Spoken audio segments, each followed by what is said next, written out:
ایک بڑے اور مشہور اسکول کی پرنسپل مس رفعت اپنے آفس میں بیٹھی ہوئی تھیں اور فائلز کو الٹ پلٹ کر رہی تھیں کہ وائس پرنسپل مس سائمہ اندر داخل ہوئیں۔ انہوں نے کہا، میڈم، ہمیں اسکول کے بچوں کو قادیانیت کے متعلق بتانا چاہیے۔ ایک مسلمان ہونے کے ناطے ہمارا فرض بنتا ہے کہ ہم نبی آخر الزماں صلی اللہ علیہ وآلہ وسلم کے منصب کی حفاظت کریں، سب کو بتائیں کہ وہ آخری نبی ہیں اور قیامت تک کوئی نبی نہیں آئے گا۔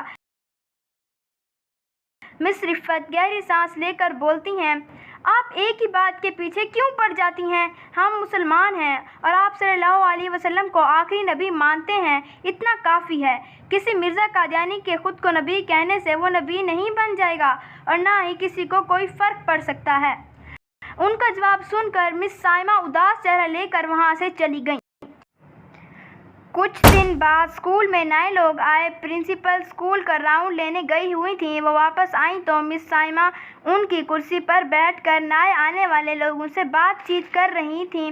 یہ دیکھ کر پرنسپل کو غصہ آیا اور وہ زور سے چلائیں، یہ کیا ہو رہا ہے؟ پرنسپل میں ہوں، لیکن آپ اس سیٹ پر کیا کر رہی ہیں؟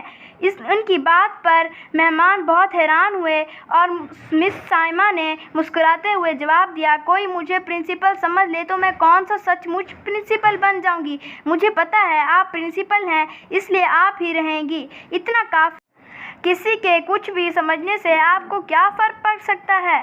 میڈم رفعت نے ناسمجھی سے ان کی طرف دیکھا تو مس سائمہ نے مزید کہا، میڈم آپ نے ہی کہا تھا نا کہ ہم سب کو پتہ ہے ہمارے پیارے نبی حضرت محمد صلی اللہ علیہ وآلہ وسلم آخری نبی ہیں اور کسی مرزا قادیانی کے کہنے سے فرق نہیں پڑتا۔ بالکل اسی طرح آپ کو بھی فرق نہیں پڑنا چاہیے۔ کوئی بھی نبی بن کر بیٹھ جائے یا کوئی بھی آپ کی کرسی پر بیٹھ جائے، کوئی بڑی بات نہیں۔ میں ٹھیک کہہ رہی ہوں نا؟ یہ سب سن کر مسز رفعت کو احساس ہوا کہ وہ کتنی غلط تھیں اور وہ شرمندہ ہوئیں۔ انہوں نے مسز سائمہ کو تاکید کرتے ہوئے کہا، اب ہمارے اسکول میں ایک پیریڈ ختم نبوت کا ہوگا تاکہ پیارے آقا صلی اللہ علیہ وآلہ وسلم کے منصب پر ڈاکہ ڈالنے والوں کا اصل چہرہ سب کے سامنے لایا جائے۔ مسز رفعت کی بات سنتے ہی مسز سائمہ خوشی سے ان کے گلے لگ گئیں اور محبت سے نعرہ لگایا، ختم نبوت زندہ باد!